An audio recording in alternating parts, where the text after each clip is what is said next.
All right, guys, welcome to week 6, the Civil Rights Movement, part 2. This week, we're going to look at a couple different movements that are taking place during the 1960s and 1970s.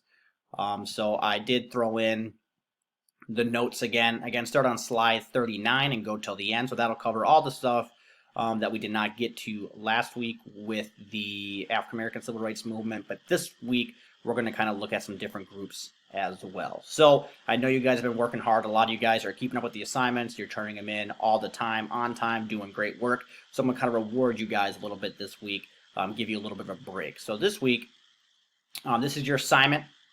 All right. Yeah, I'll kind of click on it here and see if we can get a little bit closer for you. So just one assignment this week. It's just a short answer, little reflection question. It's 20 points this week, so it's still the same amount of points as a normal week for the most part, but just one assignment, so hopefully save you guys some time. Your job is to compare and contrast the different civil rights movements and write your response in 100 words minimum, just like always.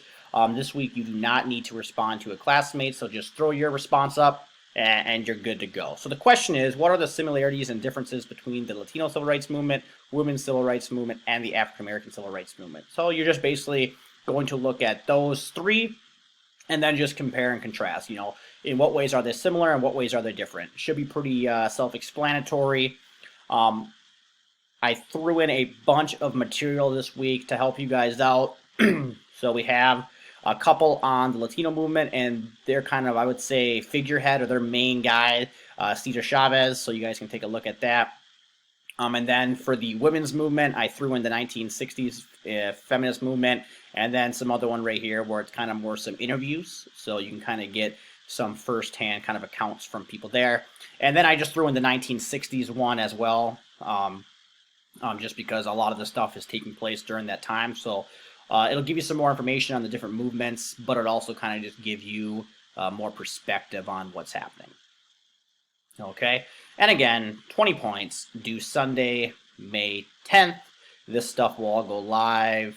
I guess you guys will see this Monday at 8 a.m. if you're on top of the game.